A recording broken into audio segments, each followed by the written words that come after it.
بسم اللہ الرحمن الرحیم۔ السلام علیکم ورحمۃ اللہ وبرکاتہ۔ محترم ناظرین، آج ہم گناہوں کے سمندر میں غرق ہیں، قدم قدم پر رب کی نافرمانیاں کر رہے ہیں۔ ہماری صبح، ہماری شام، ہماری رات معصیتوں سے آلودہ ہے۔ نفس و شیطان کے جنگل میں پھنس کر ہم اپنے رحیم و مہربان پروردگار کی بغاوت کے مرتکب ہیں۔ دنیا کی محبت نے ہمیں آخرت سے غافل کر رکھا ہے۔ اس فانی، عارضی اور ختم ہو جانے والی زندگی کو ہم نے اپنا مطمع نظر بنایا ہوا ہے۔ خوف خدا، فکر آخرت اور بارگاہ الہی میں حاضری کا احساس معدوم ہوتا جا رہا ہے۔ نتیجہ سامنے ہے، گناہوں پر شرمسار ہونا، اپنی لغزش کا اقرار کرنا اور اپنے جرم کا اعتراف کرنا وہ مبارک اور بابرکت عمل ہے جس کا توڑ شیطان کے پاس بھی نہیں ہے۔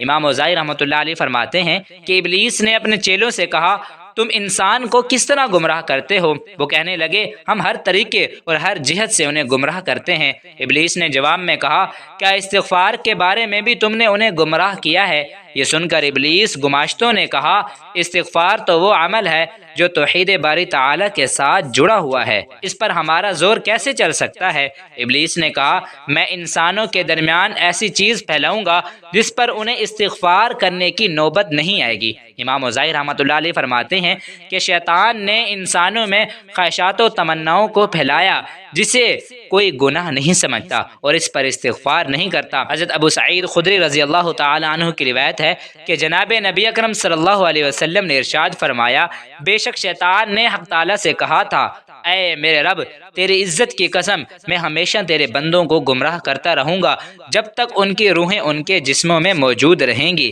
جواب میں اللہ رب العالمین نے ارشاد فرمایا، میری عزت کی قسم، میرے جلال کی قسم، میرے بلند مرتبے کی قسم، جب تک میرے بندے مجھ سے مغفرت طلب کرتے رہیں گے میں انہیں معاف کرتا رہوں گا۔ ناظرین، اسلام ایک ایسا دین ہے جو مسلمانوں کو بامقصد زندگی گزارنے کا مکمل طریقہ بتاتا ہے۔ اللہ تعالیٰ نے انسان کو اشرف المخلوقات بنایا، یعنی سوچنے سمجھنے کی صلاحیت دی، صحیح اور غلط کی سمجھ دی۔ اب یہ انسانی عقل پر بات ہے کہ وہ اچھا کرتا ہے یا برا، لیکن انسان خطا کا پتلا ہے اور اللہ ہمیشہ اپنے بندوں کے ساتھ رحم کا معاملہ کرتا ہے۔ اس لیے اس نے مسلمانوں کے لیے ہدایت کا راستہ بھی کھلا رکھا ہے تاکہ اگر کوئی مسلمان گناہ کرے تو توبہ استغفار سے اچھا راستہ پا سکے۔ استغفر اللہ، یا اللہ مجھ گناہ گار کو بخش دے، یہ ایک سادہ سا جملہ ہے لیکن طاقتور دعا ہے۔ گناہوں کے بوجھ سے اگر دل بھاری ہو، ذہن پریشانیوں کا شکار ہو جائے تو استغفر اللہ کی ایک سادہ سی دعا آپ کے دل کو پرسکون کر دیتی ہے، جسے کسی بھی وقت جب بھی چاہیں پڑھ سکتے ہیں۔ بے شک توبہ استغفار کرنے سے اللہ اپنے بندے پر رحمت کے دروازے کھول دیتا ہے۔ ہمارا دین ہمیں گناہوں سے بچنے کا درس دیتا ہے، لہٰذا اگر خلوص نیت کے ساتھ توبہ کی جائے تو اللہ کی بارگاہ میں وہ ضرور قبول ہوتی ہے اور گناہوں کا خاتمہ ہوتا ہے۔ اللہ تعالیٰ نے قرآن مجید میں مسلمانوں کی بھلائی کے لیے استغفار کے بہت بڑے فائدے بتائے ہیں۔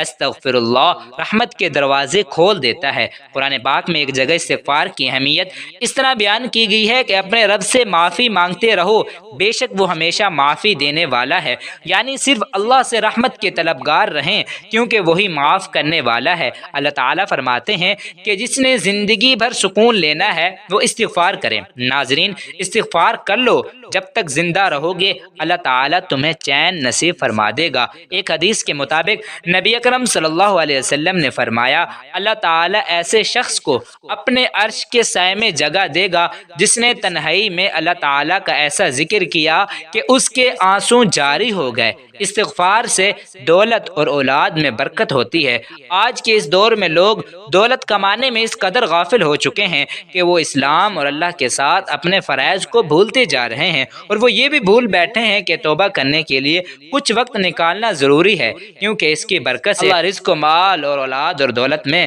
اضافہ کرتے ہیں۔ اور اس بات کا ذکر قرآن مجید میں بھی کیا گیا ہے کہ استغفار کرنے سے انسان کی مانگی گئی ہر دعا قبول ہوتی ہے۔ خلوص دل سے اللہ کی بارگاہ میں معافی مانگنے سے دعائیں قبول ہوتی ہیں۔ کسی مومن کے لیے دعا سے بہتر اور کوئی چیز نہیں۔ وہ جو کچھ اپنے رب سے مانگتا ہے، جس بھی چیز کی امید رکھتا ہے، ایک دن اس کا رب اسے نواز دے گا، کیونکہ مسلمان ہونے کی حیثیت سے ہمارا یہ یقین ہے کہ صرف اللہ کے پاس یہ اختیار ہے کہ وہ ہماری دعائیں قبول کرنے پر قادر ہے۔ استغفار کرنے سے رزق میں اضافہ ہوتا ہے۔ قرآن مجید میں اللہ پاک کا یہ وعدہ ہے کہ اللہ سے معافی مانگتے رہنے سے وہ رزق میں خیر و برکت عطا کرتا ہے۔ مومن کے رزق میں فراوانی اور اضافہ ایک مخصوص مدت کے لیے ہوتا ہے۔ اس بات کی وضاحت اس طرح کی گئی ہے کہ انسان اپنی نعمتوں کو جلد بھول جاتا ہے اور اللہ نہیں چاہتا کہ اس کے بندے اسے بھول جائیں، اس لیے ہمیں استغفار کرتے رہنا چاہیے۔ اس حوالے سے فرمان رسول اللہ صلی اللہ علیہ وسلم ہے کہ جس نے استغفار کو اپنے اوپر لازم کر لیا، اللہ اس کی ہر پریشانی دور فرمائے گا اور ہر تنگی سے اسے سکون عطا فرمائے گا اور اسے ایسی جگہ سے رزق عطا فرمائے گا جہاں سے اسے گمان بھی نہ ہوگا۔ استغفار کرنے سے